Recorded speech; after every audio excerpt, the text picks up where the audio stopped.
spent 45 minutes auditioning binding fabric for a baby quilt the kid would totally outgrow in 6 months. Do you know who cared like more about the binding fabric in this world than me? Nobody. And that's when I realized this wasn't about the binding. It was about my habit of holding on to perfectionism, and that perfectionism quality of my personality.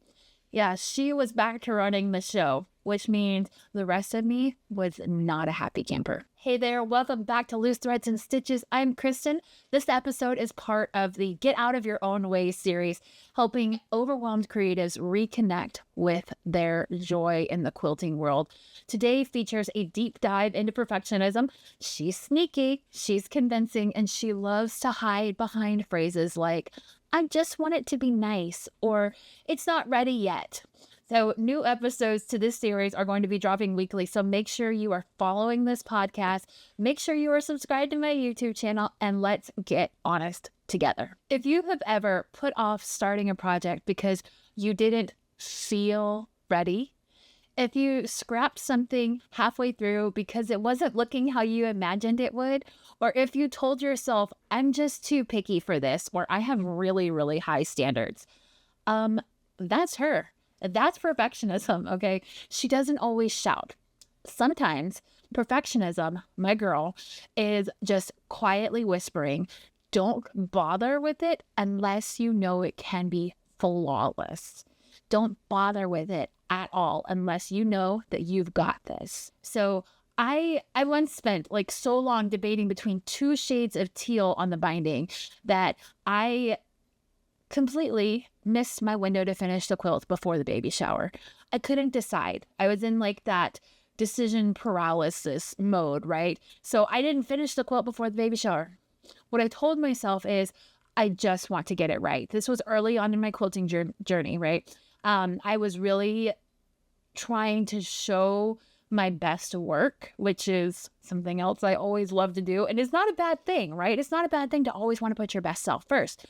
But when it started to affect other things, that's when it wasn't really doing me any favors, right? So I was telling myself, I just want to get this right. I want this to be perfect. But what was actually true was I was afraid of being judged. I know I'm not the only quilter in the world. And somewhere deep down inside me, I believed that my quilt had to prove my worth. If I did a bad job on this baby quilt, it somehow reflected the amount of love that I had for this child or something. I know, like it sounds so dumb when I say it out loud, but that's how I was feeling. Like it had to be perfect in those early days. And it's not about taste. It's about fear and criticism, fear of being seen, fear of wasting expensive fabric on something like, just meh. Like you wasted all of this money on fabric and you put out something in the world that was just, it was okay, right? So real talk here is no one's coming to grade your piecing on your quilt projects unless you put it into a show, okay? But nobody's coming to grade your piecing. Most people are too busy being wowed that you actually made a quilt at all.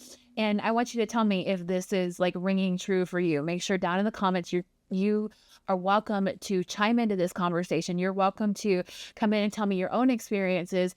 And just, I want you to know that you're not alone, because what I'm telling you, I know is something that other quilters struggle with. So if you, if you're vibing with this conversation and you get it, make sure and put it down in the comments below. I would love to hear from you, because your future self doesn't want a perfect quilt.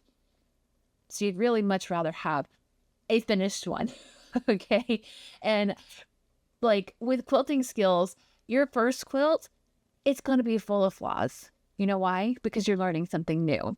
But the more you do it, the better you will get. And you'll look, 10 quilts into the future, and you won't even be the same quilter 10 quilts into the future, because those skills come with practice and with time. So instead of aiming for perfect, I want you to try to aim for honest. What would it look like to make something true? even if it's imperfect. What if your quilt was a conversation and not a performance? So next time your quilt is like giving you trouble and you're kind of getting in your head and you can feel it coming on, right? That evil little voice of perfectionism coming in. I want you to say this out loud. Are you ready for this? This quilt is allowed to be exactly what it is. I want you to say it out loud. I want you to put it on a sticky note and stick it next to your machine if that helps you, okay? This quilt is allowed to be exactly what it is. And, there's something that, like, as an artist, I've been told many times. I can't exactly remember where I first heard of it, but I know that authors and writers and artists all have this crappy first draft policy. Okay. And I believe that every creative should have one. And that is the freedom and the permission to start badly. Okay. Pick a pattern and purposely make it with the meh fabrics first. Okay. Call it your warm-up quilt, because what perfectionism hates most is forward motion. Don't let that perfectionism stall you out. Okay. If you're working on a quilt and that feels like there is a lot of pressure, or like you bought only the fabric that the pattern told you to buy and you feel like there's not enough fabric here for me to make a mistake, I want you to get some scrap fabric and make a crappy first draft of your block. Okay. Now you can keep that like orphan block that you made, and you can eventually make like an orphan block quilt. Okay, out of all of the scrappy fabrics that you've made. Or you can just make a placemat out of it, or just toss it back in your scrap bin, whatever you need to do with it, right? But what you're doing is you're getting out of that like frozen state of I can't go forward with this, and you are just gonna go. Okay, you're just gonna do it. You're gonna get it over with. You're gonna go for it. So, in short, perfectionism will rob you of your creative joy and your time. I'm talking to myself just as much as I'm talking to you right now. If you let perfectionism, it will rob you of your creativity and your joy. But when you choose progress over perfection, you get your power back, because perfect isn't the goal, right? Okay, honest moment. Yes, I would love to make a perfect quilt, but truth is, like, you can't. Okay, unless you're like absolutely one of the great quilters out there. Every single quilter will tell you, and they will point out their own flaws rather, if you ask them and they're a nice enough quilter. Okay, they may say like, oh, this doesn't really match right here, or like, you'll never guess, but behind this button is where none of my seams matched up. That's a true story. One of my quilts has buttons on it. Okay, so perfection is not the goal. Being honest is, and finished is, and a quilt that is enjoyed instead of a quilt that is just a quilt top or a quilt block or a stack of fabric sitting in your closet, right? Finished is much better. Loved and washed and taken care of and snuggled up with on a cold winter's night. Ugh, that is so much better than worrying about every single perfect stitch in your quilt. So the truth that I want you to take away from today's podcast episode is you don't need to be perfect to be proud of what you make. I believe that with my whole heart.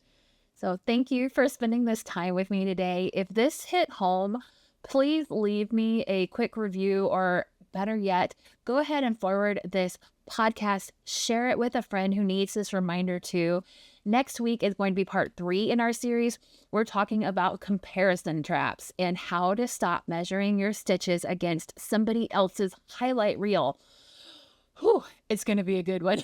So I want you to take a breath.